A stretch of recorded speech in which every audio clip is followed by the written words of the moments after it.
Now then, people, good afternoon. Welcome back to the Just Joe Football Show. Apologies for being late. I would have liked to have gone this morning, but you'll be happy to know that the piano has now been moved. Me and my mate smashed it to bits, carried it outside. Hence why I was late. Tomorrow, we're going to move this desk downstairs. We're going to have a new location, which will hopefully help with my own mental state being cooped up in this room because I'm downstairs. It'll give me some degree of separation and that. So I'm excited to do that. It means I've got a lot more room and stuff as well. My son's going to have this room and then I can have my bed to myself as well because he's getting too big. So that's why I was late, because once we'd done that, I then had to go on Never a Foul, where I appear every Thursday. So I was there. Big up to Never a Foul, Cass, Daps and the rest of the crew that was on there. Sava, Hooks, Big Six Bants. So yeah, and I will be on 12th Man at 4 o'clock as well. But we've got an update for you, a big update really concerning a lot of players, a lot of transfers. And listen, I spoke to you late last night about Noah Okafor, and I'd heard things on the grapevine. I know Joe's done a video on it as well. Big up to Joe. So I'll give you my thoughts on the Noah Okafor situation, and it's probably more than what Berran's put in his article, if I'm totally honest. And I know Joe's gone out with this info, so you know he's said I'm free to mention what we know, what he knows, what I know. So basically on the Noah Okafor situation, by all accounts, he's speaking to 3 Premier League clubs. These are Newcastle, Forest and Leeds. Leeds has impressed him and his family the most. He's got puts a lot of credence into what his family believes, etc. Apparently Leeds would be willing to pay what he wants. And also there is interest in 2 clubs from Saudi as well.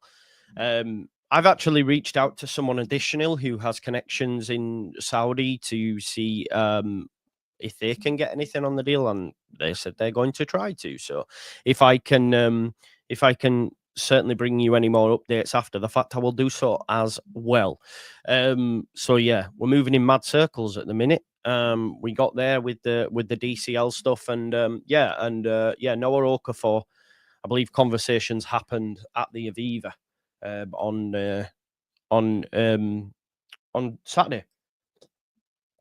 But let's watch his space and see what happens, because as with anything, transfers switch up all the time. Yeah, you are right, Andrew. We were going to sign him 4 years ago. Had we have not got relegated, he would have signed for Leeds that summer as well. So he knows about the club. He knows about the fan base, etc. I think they were really impressed with that on Saturday as well. Definitely, Dino, dominoes are starting to fall. We're starting to see some action. I would like Dominic Calvert-Lewin to be announced today so that he can play Monday. I think this will be the cut-off, right, for Premier League registration. We need to have him. Even if he's not going to start, he's a great option off the bench, right? So, yeah, we will have a look at what Berran said in The Athletic regarding Noah Okafor. So Leeds are interested in the Milan forward Okafor. There has been no official approach or club-to-club talks at this stage. There definitely has been talks, maybe not club-to-club, but there has been with representatives, etc. The 25-year-old is a player that Leeds are looking at in the final weeks of the window. Okafor spent the second half of the season on loan at Napoli. He did only make 4 appearances for the club during that time, but he was part of the squad that won the City A title.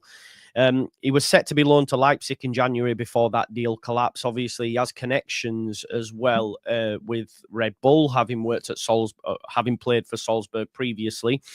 And of course, he's represented Switzerland at the World Cup, and he's got 24 caps. Switzerland are a very, very good outfit. What's the guy up front? They have the young lad. He's got a bit of a Mexican sounding name. We know about Granit Xhaka, Breland Bolo. They have a very good side, the Switzerland, to be fair, and always do well at World Cups and at Euros. Okafor is capable of operating as a centre forward or on either flank. I personally believe he goes out to the left. especially when you look at the Greek forward that we're trying to bring in, which we'll speak about in a second. We've already no, Patrick Schick's not Swiss. Patrick Schick's not Swiss. He's Czech. I think his name's Vasquez. Yeah, I think Patrick Schick's Czech, no? So Okafor, yeah, I think he'll operate on the left, especially when you consider we'll have deep, and just to quick Vargas, that's it. Just to quickly mention the Greek striker, there's a lot of people going and looking at GA, etc. But if you think about it, folks, right, if you had a 4-prong attack that includes Pirro, Mecha, Calvert-Lewin, and of course the Greek striker, Ioannidis, I believe his name is. We'll speak on him in a sec. There should be enough goals there. Do you know what I mean? We don't need one man to get them all. It's okay to share them about as well. Unfortunately, we don't have an Ivan Toney, Unfortunately, we don't have a Mitrovic within our ranks. We do have a Pirro, but it remains to be seen whether or not he makes the step up. That Greek striker got 32 G. Yeah, exactly. This is what I'm saying, man. That's what I'm saying. But we'll speak about that. 1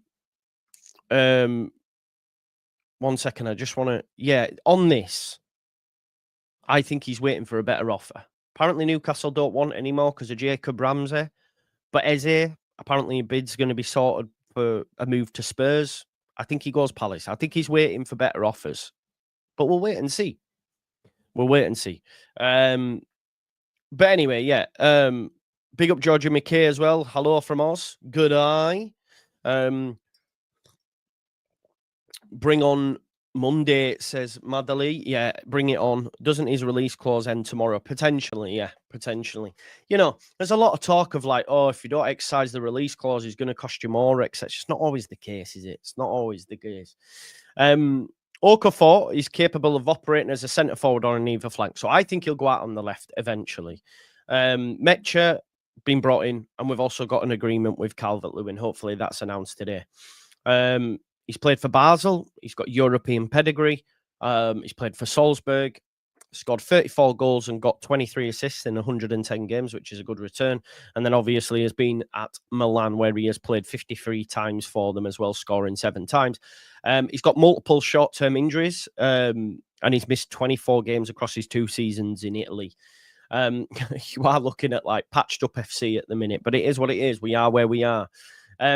So that is Noah Okafor. And as I've said right at the start, you can choose to believe it or not. You can say I chat shit, I don't know nothing. But it is what it is. Sometimes we're in a privileged position that you hear things on the grapevine. We heard about DCL. We're hearing about Noah Okafor as well. I mentioned it last night. I gave you some bits last night. It was in The Athletic today. Obviously, it was on Wacko as well. I'm not trying to take loads of credit or anything like that or saying I'm ITK. But yeah, there's something in it. So we'll wait and see. So that's Noah Okafor. Let's speak about James Justin now as well. James Justin wasn't in the squad last night. Bilal El Khanous was on the bench for Leicester. James Justin, who started at the weekend for Sheff Wednesday, wasn't involved at all. So maybe that's a lot further on than we know. Right? Because he wasn't involved last night. And in this article, it says the club are looking to strengthen the right side of defence. The good thing about James Justin as well, he can play on the left and to a decent level. So we are interested in James Justin. This is the first time we've seen credible sources, I would say. We've heard bits, but this is like a credible source coming from Beren Cross. So we have interest in Leicester City fullback James Justin. 27-year-old recorded 4 goals and 2 assists in all comps last season and started their opener against Sheff Wednesday, which they won 2-1 as well, of course. Justin's featured 168 times for Leicester, joining from Luton in 2019, and has also got a cap for England. I think he'd be a great pickup. It'll be a nominal fee. He'll want the move, and he can give us cover on the right and on the left. We've already seen with Schmidt. If Bogle's out, it's not looking good, bruv. I would have enough faith that James Justin can do a job.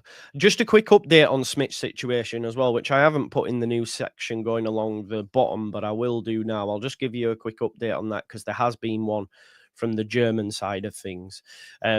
This reads as, just bear me one moment. So this is from Marlon Ilbacher.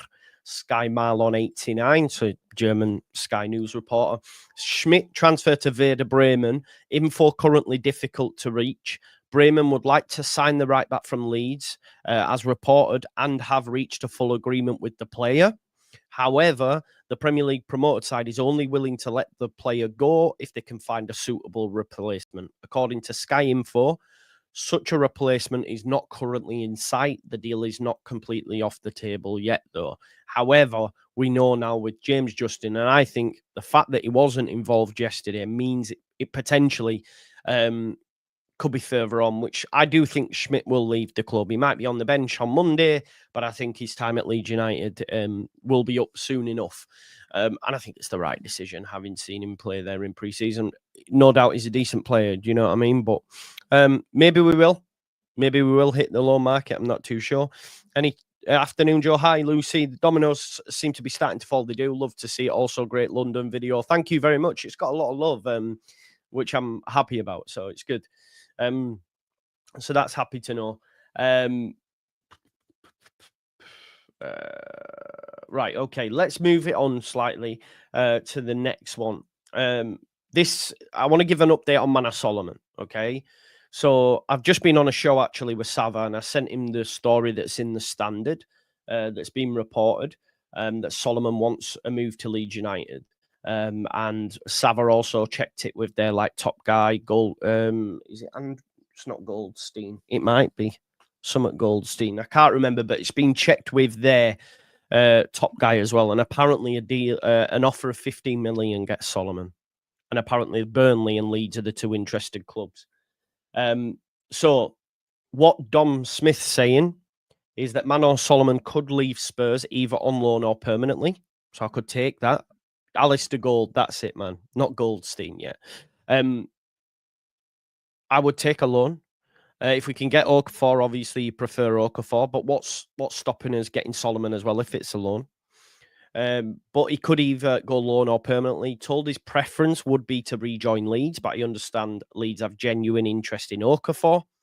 And that could impact the Solomon move, who other clubs are also keen on. Yeah, that's what I'm saying. I think we've always maintained, haven't we, with Solomon, it's one of them that can get late, that we can get done late. It can be done really quick, like we saw with other deals. Is a last resort kind of signing. Apparently, he wants Leeds. That's his preferred preference. Burnley also interested, which means they'll replace Anthony. I've still got people in my comments yesterday saying, you're wrong on Anthony. And I'm like, why? Just let it go. He's not great. So this is what the article says on Standard. Manor Solomon hopes of dream at Leeds return dealt blow. Solomon wants Ellen Road switch, but Leeds identify fresh forward target. Manor Solomon's hopes of returning to Leeds face a new obstacle as Leeds believe they have the opportunity to sign the AC Milan forward, Noah Okafor. Solomon wishes to return to Leeds. Tottenham are looking to sell. He's not part of the new manager's plans. He last played for them back in September of 2023. He impressed at Leeds United, we know. He did that. A decision was taken during the pre-season tour that Solomon would again be allowed to leave.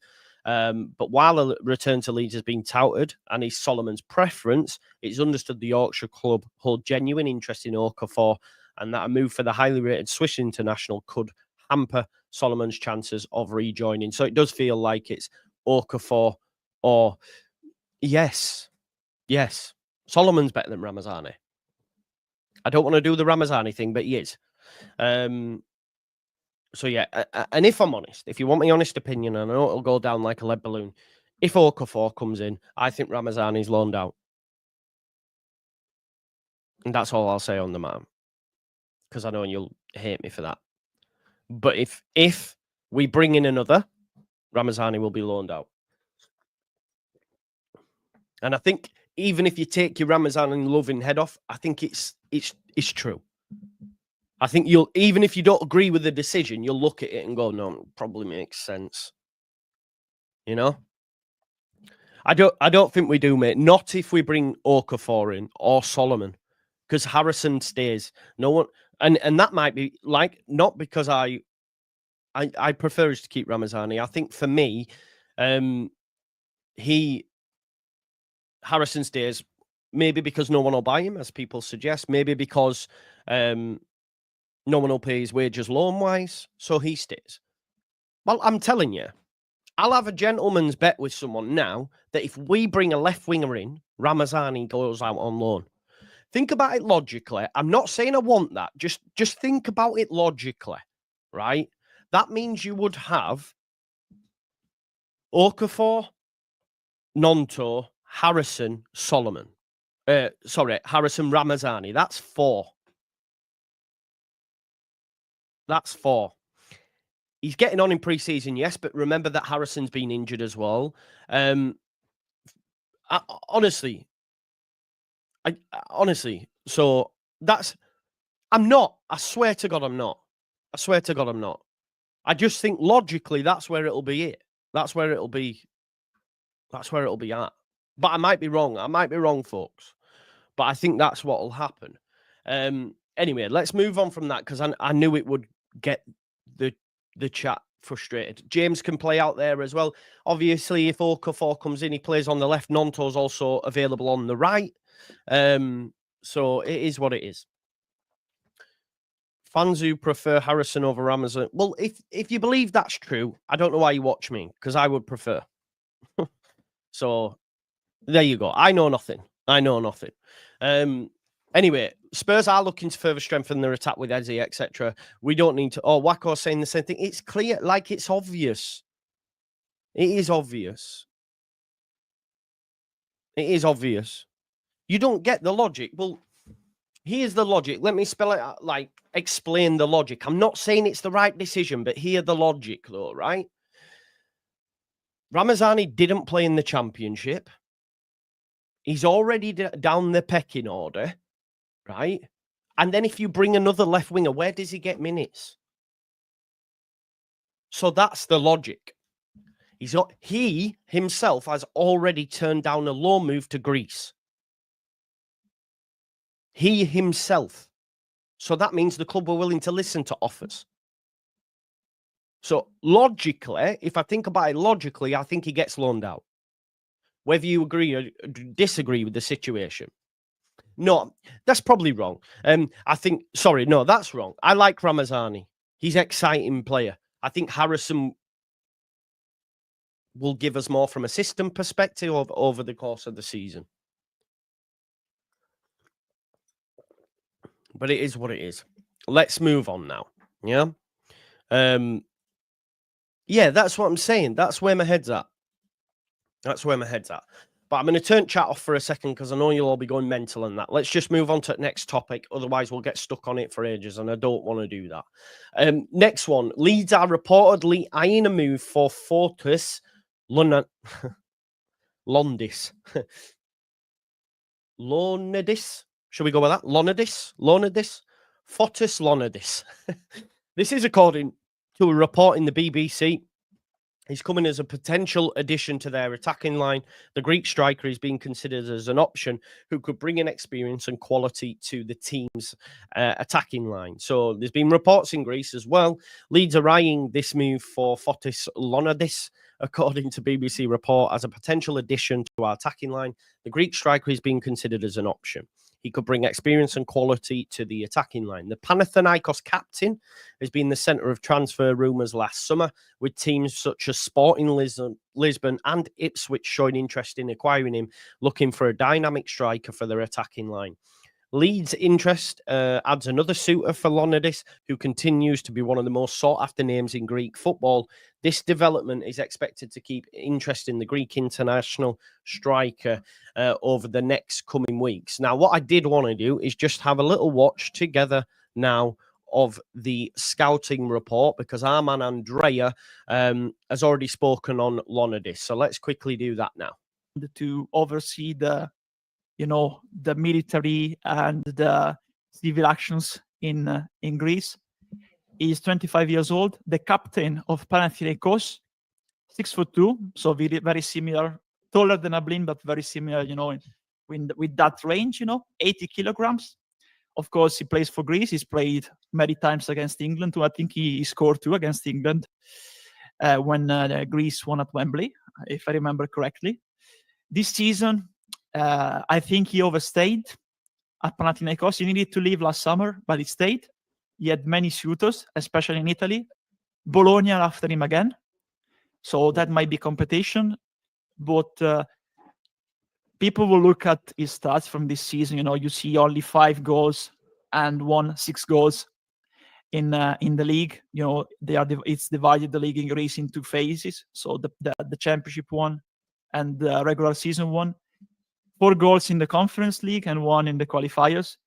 But in the past seasons, he was more prolific. He was more prolific. I think he has the ability, maybe, to replicate the past seasons if he moves abroad. I think he overstayed. He stayed at Panathinaikos. Of course, he was the captain. He's still the captain, but he's a player that, like I said, is capable of moving all around.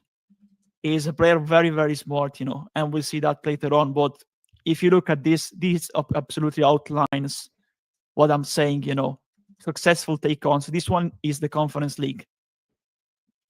Panathinaikos played in the Conference League if they face Chelsea this season too. Pass complexion 80%, shot creating actions 81%, progressive carries 77%, 94% successful take-ons, passes recoveries, progressive passes recoveries 95%. He's a player like you see in the heat map that moves all around, but he's very versatile for goals. He attracts and drags a centre back with him, stops the ball, passes the ball and sprints into the space. And he moves all around in the final third. He occupies the defenders consistently with his movement. He's never static, As I said, this season, it was a bit of a mix bit for him. He also had some injury problems. He missed 5 games for those reasons, Played 42 games, started 28, and he struggled to regain form at times, because of the injuries he suffered. At times, so he also played 14 games as a subs. So these are the situation I outlined. I tried to look for games in the Conference League and against some of the Greek giants, Olympiacos, PAOK, Aris, maybe those kind of, or AEK, or these kind of clubs. Like I said, first one top left. The ball is here.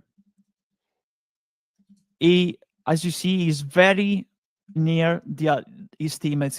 He has the right winger here, in this case Mladenovic, Serbian one right wing back, and the midfielder here. So you see, he goes near where the ball is. This player, the midfielder, passes the ball to the winger. Ioannidis was going towards the midfielder. What we'll do is we'll back on goal, like Lucky. Skip this bit on a sec and just see, because obviously it goes more in depth, which of course you can have a look at afterwards. From the wings, from Tete or Juricic, So this one was Fotis Ioannidis, very underrated, I think, striker from Greece. Yeah. There we go. That was Fotis Ioannidis. So it's an I, not an L.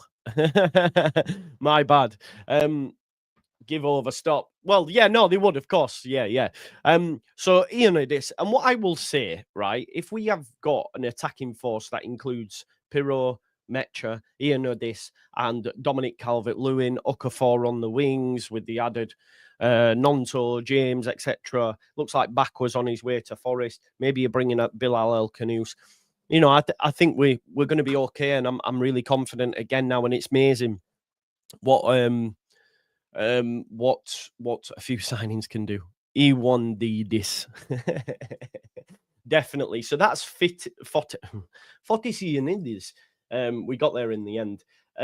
So yeah, that's the latest news on the ether. Now, what I am going to do, my mate Jer's obviously going to pop in for a little bit as well because he's free. So I'm going to send him the link, and we'll bring in Jer, and we can talk some football and see what he thinks about the latest transfer links as well. Now that I've covered the latest ones. In terms of what else is on today for myself, I do want to do a Premier League predictions, but I'm struggling where to fit it in really. I do have a preview tonight at 7:30 with Neil, an Everton fan that's been on the 12th man, so that'll be out. I'm on Potsy's 12th man at 4, I do need to do a preview as well. There's the presser reaction tomorrow. So yeah, I'm not sure. Could do, couldn't they, Louis? They could do. That's what I was thinking, mate. That's what I was. That's not true. I think he'd scored before. I mean, I have noticed, Jamie, you are very negative about the deals at the moment. And listen, that's your prerogative. And all you know, I'm not. But I have noticed that you can tend to be quite. You're a hard man to please, is what I will say. You're a hard man to please. But what I will say, prior to last season, he got 15 goals. He got 15 goals. 100%. So would I, Matt. I'm not lying to you. So would I. But it is what it is. Let me just switch my screen. Not that one. Maybe this one. Yeah, there we go. And we can bring in the amazing Joe now. Joe, how are you, my man? I'm all right. How are you? Yeah, good. Yeah, I'm very good, mate. How are you, pal? Do you want to give us some more on Okafor? You're probably closer to the situation than myself. Have I never said that? Me and Joe are ITK these days. Just putting it out. No, we're not, and I'm not getting it. I'm not even putting my. I was afraid to stick my head up. I'll take you it. You can take it all you want. I won't. Someone just recommended me on Twitter to somebody who had basically said the great thing about the square ball is they never say they've gotten information from anybody. And today is the first day I've ever said on a video I've gotten information from somebody. So basically, there's a guy that I used to coach. Thing? Like the square ball are amazing, but why is it a negative to share information? I think it's just the ITK stuff, and just so many people claiming to know stuff that just gets, I think we're the same. If you do, why can't you share? Like what we're doing? Because it's polluted, and because every time you say something, you're just pulled into the categories with Joe Tiff and Football Insider, and that's the problem. So, but anyway, I'll give you the detail on what I'm allowed to say. So, I coached a Portuguese footballer who will remain nameless for now, and he was at the game at the weekend. And the reason that I know this and had this conversation was he's not a Leeds fan. And when he shared the video, I sent him a message saying, "What the hell are you doing at the game?" And he sent me back a photograph of himself, Noah Okafor, his cousin, and his agent. His mother was making African food for them as well, so they could take that back. They were in the private terminal in Dublin Airport, and he again sent me a video of them there, which I have on my phone. At some point, I'll share it if it does go through. But I sent him a message yesterday after talking about Noah Okafor, and he was talking about the reception that the Leeds fans gave Leeds at the weekend. I'm very impressed by it. And then I sent him a voice note yesterday saying, "Do you want to tell me anything about this? Do you know anything about Okafor?"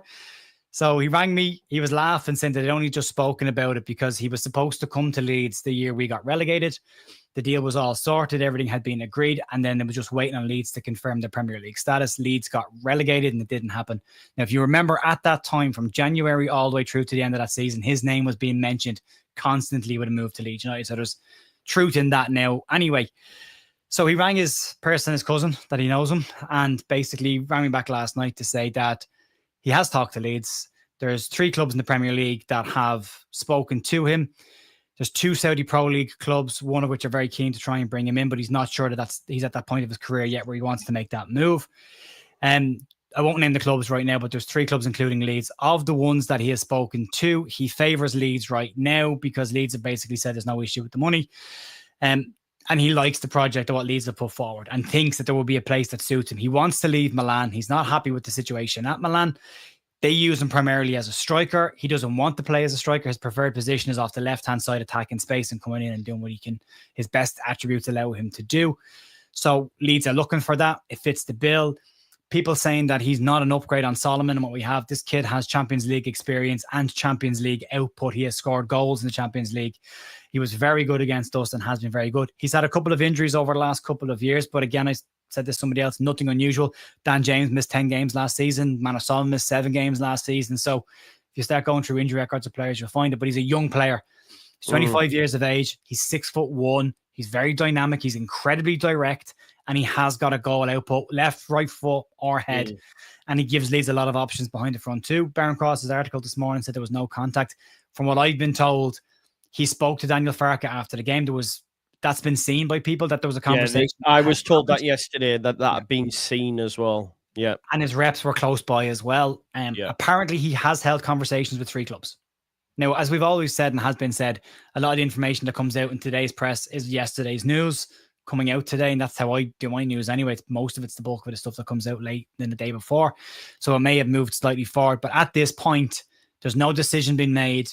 He's considering his options and having a look at it, but he was keen on Leeds before. He was very impressed with the Leeds crowd because it was an €80 ticket for a friendly in Dublin. And he was commenting on the fact that there was no AC Milan fans there and that every time Leeds did anything, the roar that went around the stadium. So he's very excited about the project that they have. I don't know anybody else in football. I am not ITK. I don't have any links to any agents or anybody. I just aggregate news. I just happen to have coached a player who's mates with Okafor's cousin. And that's where this has come from. But And again, I spoke to you at the weekend about this. That I spoke to you before this information ever came out about Leeds looking at.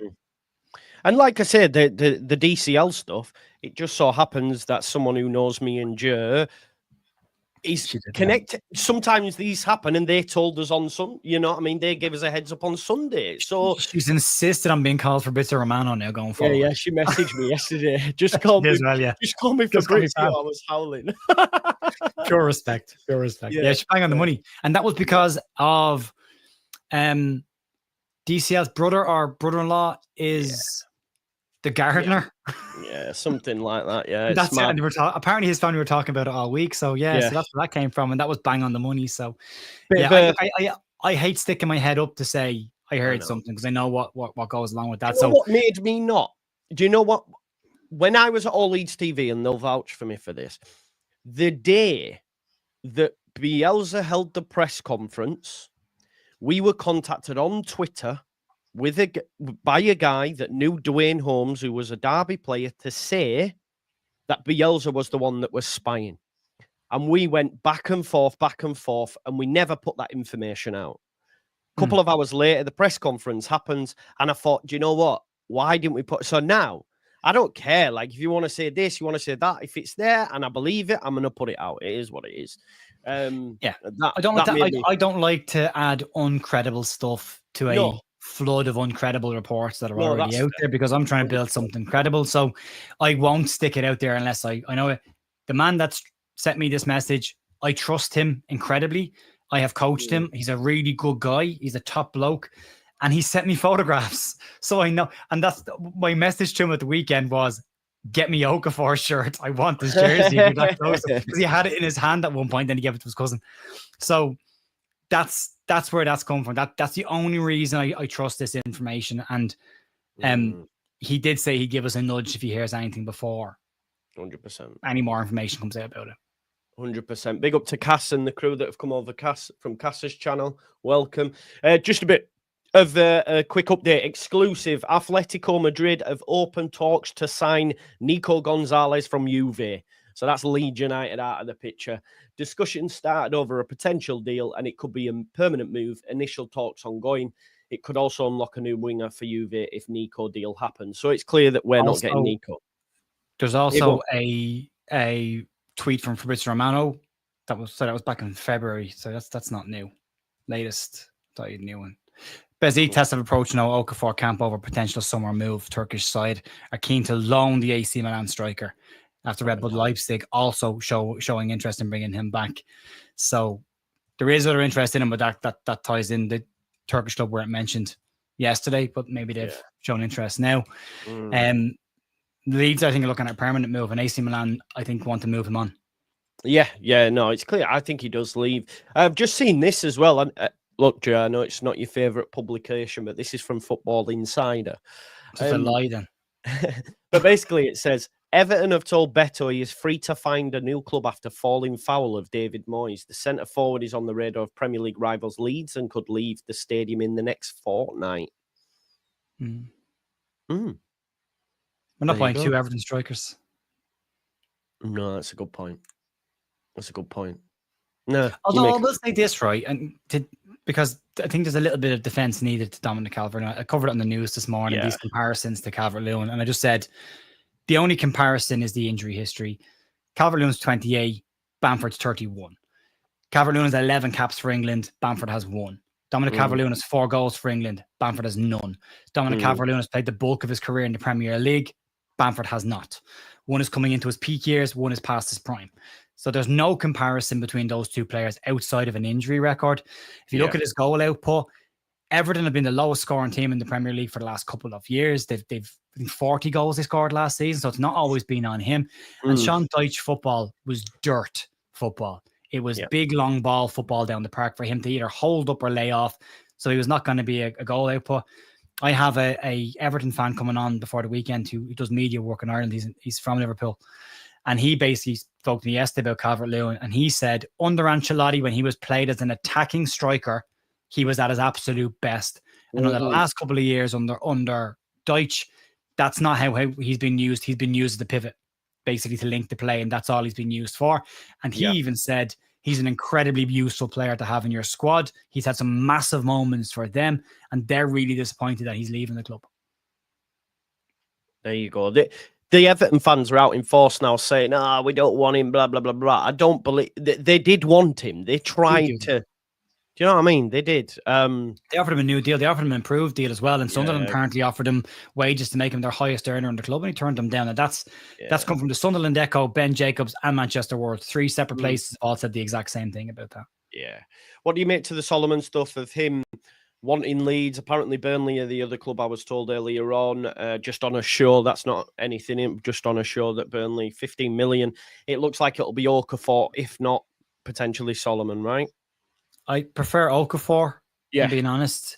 Yes. Nothing against Solomon. He was excellent for us, but Okafor's got proven Champions League level ability. He scored goals in it. Has played in the top 5 leagues regularly. Yeah, there's similarities in injuries, but nothing major. They're not major injuries or any major injury concerns.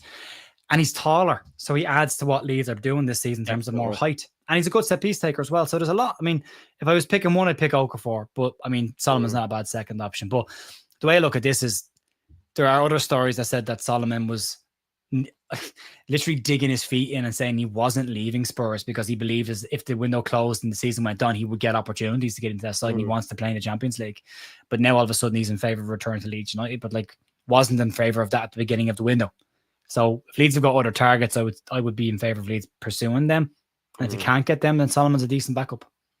Do you know what? Can you say one other thing as well, just on the money stuff? Because I watched last night and I watched a couple of people talk about the money that Leeds said they'd spend this summer, and I think it's a strange direction.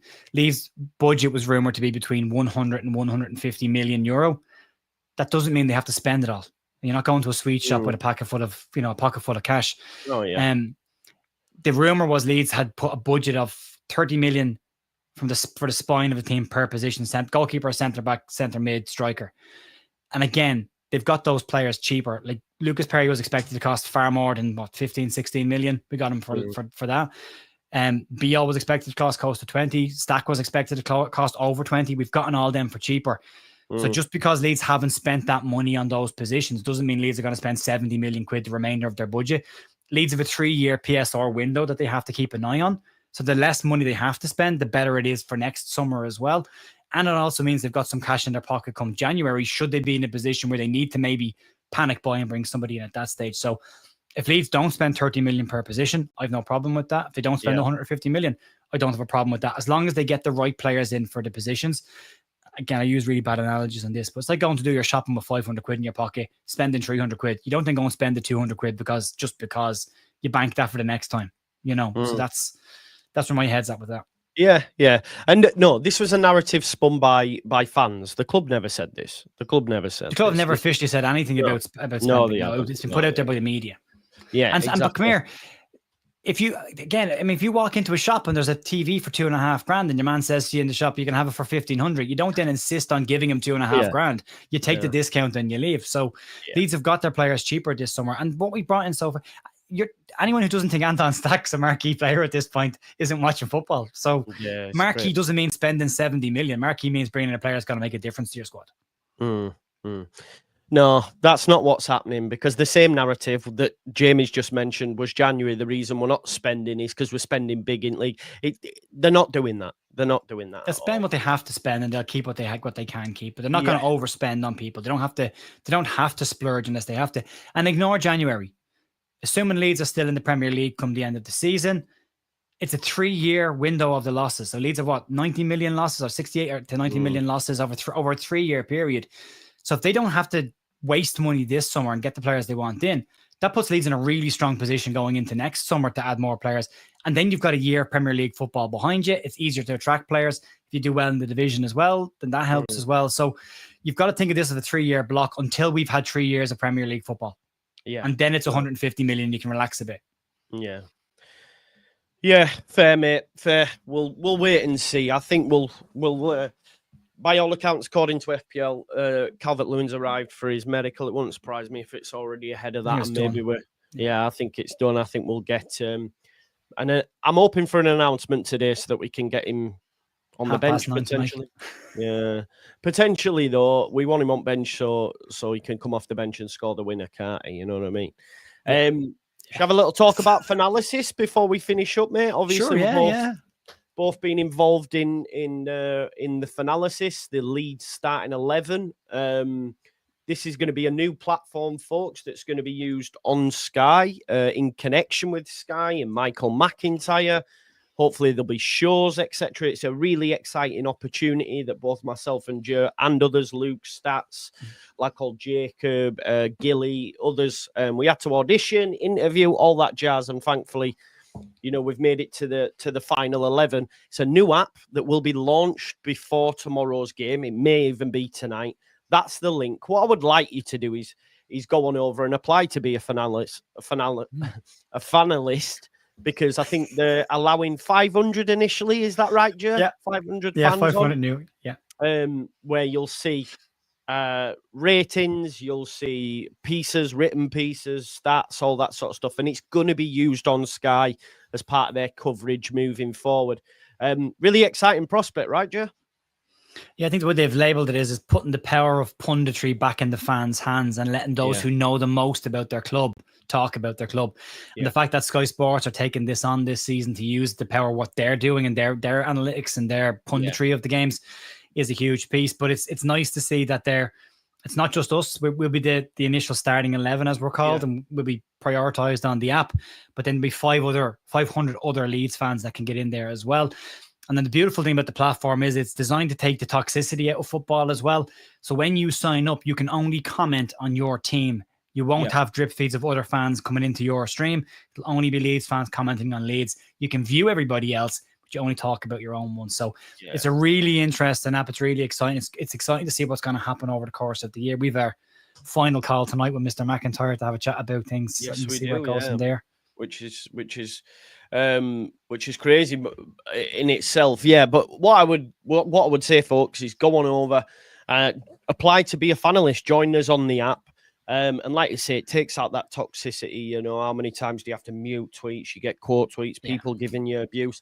That's not going to happen on that app. We're going to be able to have genuine conversation amongst Leeds fans in the right way. So I think it's the future.